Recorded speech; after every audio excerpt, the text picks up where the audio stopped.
Good morning, everyone. Welcome again to Homestead 2. It's the Gus. That's the kitten that was underneath the tractor. He seems to be adapting real well in here. That Mary finally rescued that one 2 days ago. We're going to call him Gus because he eats like a pig. And there's Sally and Pip fighting on the chair, or playing, I should say. Pip's like way smaller, like maybe 4 weeks. Newer or younger than these cats here, and Pip sure gives them their money's worth when they're fighting and playing. You're a little hellion, ain't you? He's just the cutest little guy. I did love him so much. I hope his eyes stay blue. But yeah, he's really something. Yeah, Mary's not here again today, but she's getting some well-deserved time off. And plus, what I'm doing is so tedious. That she would, just be standing around most of the time while I'm trying to figure out what I'm doing. But I got the hallway all done, and the west side of the hallway all ready to go here. We're gonna have a outlet here because we're doing like a niche in the hallway here, which will be perfect. So that's gonna be working off of a switch here, a two-way switch right there, and then over here as well. That's going to be like a lit up niche, and then the other switch is going to operate these two lights in the hallway.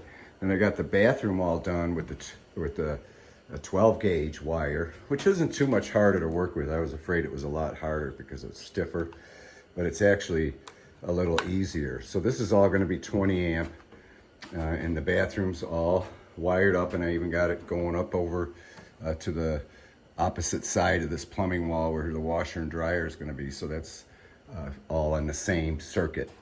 And so this pretty much area is all done. I still have to run the lead, which will come from here, from the laundry room box here, and go up and then over with these wires here.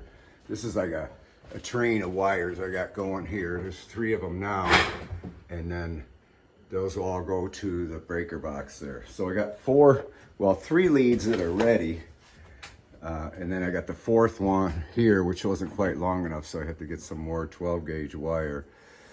And then, so basically we got 4 leads ready, and then the 5th one will be in the bathroom. And then I still have to wire. I ran out of, so far I've used 500 feet of 12 gauge wire, or 14 gauge wire, I'm sorry.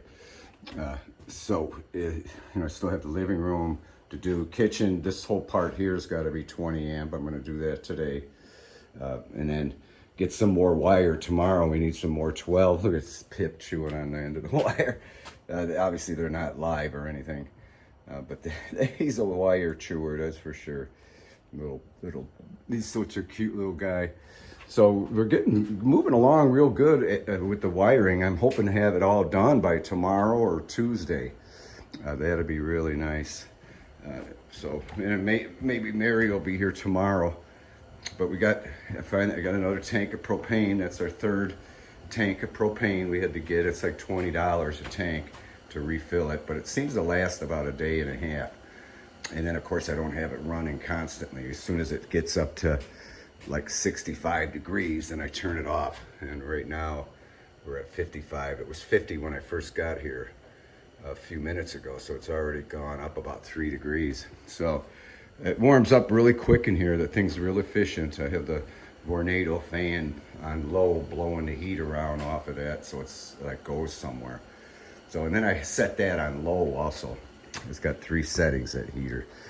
And you're not supposed to use them inside, because of the carbon monoxide, but it's kind of silly when you think about it. Where else are you going to use it, right? I mean, you're going to heat the outside. You're supposed to only use that outside. But it is, it's not ventilated in here. It's airtight, but I do make sure I open the doors and air it out, occasionally, and then step outside myself. And then, again, it's not open. I mean, it's not running constantly. Here's the kittens playing. They love playing along this plastic wall. That's Sally right there, and then there's Pip. And then Gus is a little bit smaller than Sally, probably because he was underneath the tractor out here for over a week. And then Mom and Patty and Crooked Tail are outside. They wanted to go outside after they ate, which is fine with me, because I'll babysit the kittens for them, you know what I mean? So I thank you for watching. I'm glad that you're interested in all this. This electrical is very, actually I enjoy doing it. You got to make sure it's fastened everywhere appropriately, and which I have. And then I run them up the, the studs, and go through, and everywhere I go through a top plate into the ceiling, I run conduit. You can see the conduit there. And I do that, I'm doing that everywhere where there's a, it goes through the top plate, wall top plate. So it's working out really good. I'm, again, enjoying it. And I hope you do too. I mean, I hope you're learning along with me. I was very familiar with electrical. I've been working with electricians, with the trades for, 45 years. And I'm real familiar with what it's about and everything. I just always stayed away from it because there was always plenty to do otherwise.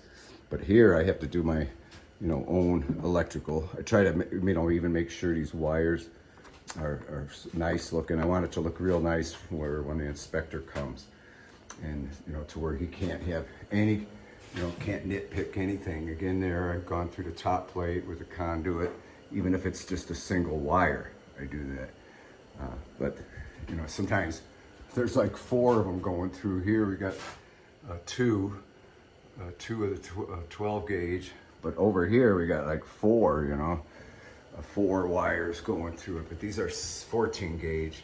I don't think I could get 4 12 gauge through there, because it's just a 14 gauge is really packing that pretty full. But where it comes in down onto this breaker box, I'm going to have to drill several holes and put many pieces of conduit in. So we're working along real good, and I hope you enjoy the videos. So with that, I thank you for watching, and we'll talk at you later. Love ya.